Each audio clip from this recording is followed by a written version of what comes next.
Samurai Talk! Okay, today we were giving you R. James Briding, one of the most famous writers, samurai writers, and the author of a Swiss Mate, Swiss のすごい競争力. He's the managing editor of Naissance. Naissance, the bird. Managing director, yeah. Managing director, Naissance. If you're an egg, I'm a chicken. I don't want to chicken out. So I'm a Renaissance man. He's a Naissance man.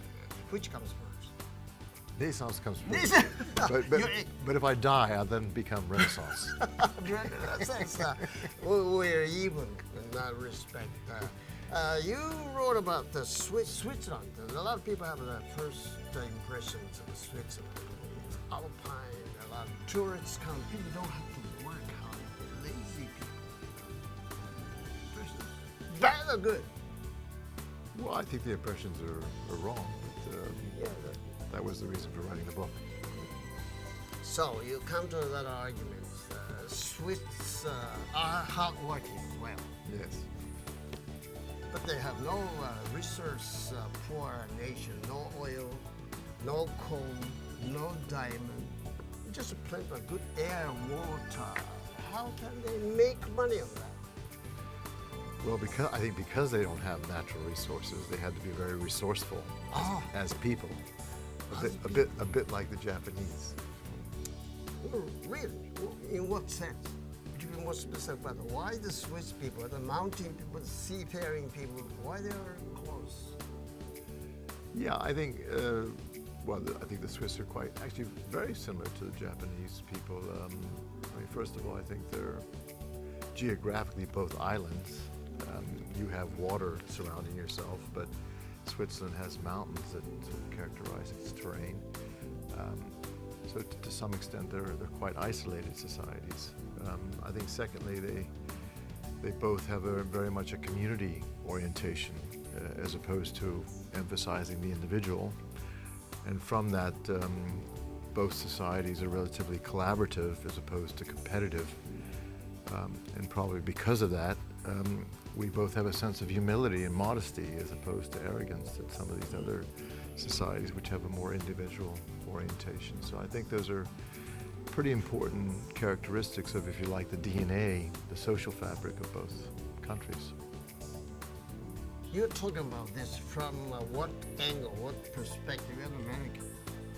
I'm Swiss and American, but I grew up in America. So my father's Swiss, my mother's Yes. Are you sitting on the fence looking at Switzerland, or inside looking out? Which? Well, because I grew up as a child in the United States, I think I more have an outward looking in attitude. But I've spent a lot of time there and like I've worked there. Steve So. Jobs. You said earlier they want to grow up like Steve Jobs. Yeah, who doesn't want to be Steve Jobs? Who doesn't? Yeah, you want to be creative, entrepreneur. Yeah, I wouldn't mind inventing the iPad or the iPhone. Yeah. So you said Switzerland is very competitive. In what sense? Well, I think it's been very good at a lot of things. It has the highest per capita GDP in the world.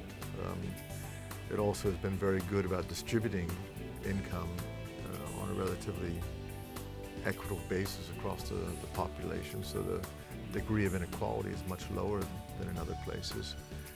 I think it has very low unemployment and very high wages and very low inflation, so it's been very good in those aspects. It's very safe, it's very clean, and it has a very high standard of living, and people like to go there and live there and raise their families. So I think it has a lot of things going for it. So you're growing rapidly at the expense of other nations. In Europe, it's a crisis. Come on, financial crisis. Why Switzerland now? Why? Well, Switzerland actually suffered in the financial crisis as well. I think we all did. UBS is the world's largest wealth manager in the world, and it went effectively bankrupt and had to be rescued by the Swiss government. So, I mean, we've also had our lumps and had our problems to solve. But a lot of people have a negative image the Switzerland being secretive and clandestine, and Swiss number account breeds crime, financial crime. Yeah, I think that's. I think there's a lot of truth in that. But they're giving up on that. Well, I think there's quite a lot of similarities between Japan and Switzerland. The first thing that comes to mind is that I think both societies put a lot of value on the community as opposed to the individual. And that means that they also put a lot of value on collaborating as opposed to competing among each other. And then from that, I think people have to have quite a lot of respect for other individuals and show a higher degree of humility and modesty than societies where there's a greater emphasis on the individual. So I think these aspects are very important in terms of determining the fabric of society and regulating how people behave between each other, among each other. I think the other aspects are sort of a more physical nature. Both countries are effectively islands.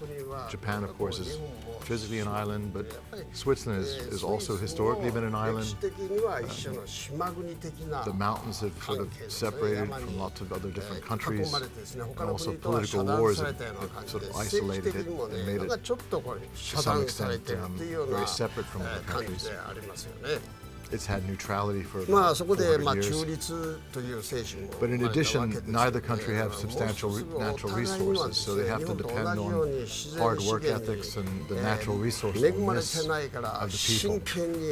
And I think both of those features sort of come out in the people in terms of how hard they work and how serious they are in terms of I think the other thing is that both societies are quite skeptical concerning foreigners. You could even say they're xenophobic and afraid of foreigners. And even though Switzerland has a lot more immigrants than Japan, a lot of this immigration has come because of people were forced to come to Switzerland. So you had the Huguenots that came from France, Protestant sect. You had the Jews that came from Germany, who were forced out of Germany. You had Hungarians, people from the Czech Republic because of the increasing power of Russia, were forced to come to Switzerland.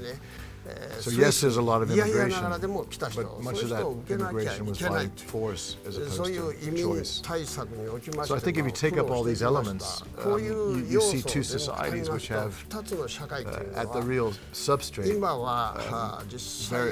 a great degrry of similarities with each other, and therefore probably could do a lot more things together with each other. So that's sort of my assessment of similarities between the two countries. We've been talking about the Honne and Tatemae differences. Basel is close to Osaka. What is the view of that? And you have different countries, German-speaking Zurich and French-speaking Geneva, Italian-speaking Lugano. Yeah. What kind of a country is this? What about Osaka? Well, I think first of all that Switzerland is probably very similar to Japan before the Meiji era.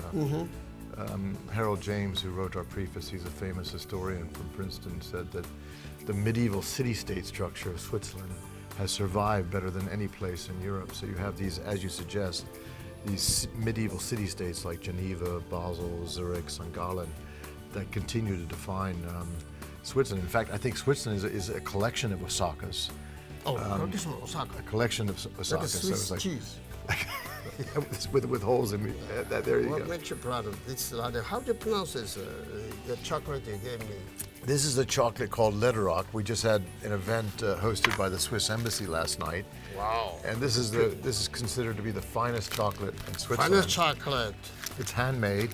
Handmade? Yeah, and you can see the craftsmanship of each individual piece. Wow. Yummy! Yummy!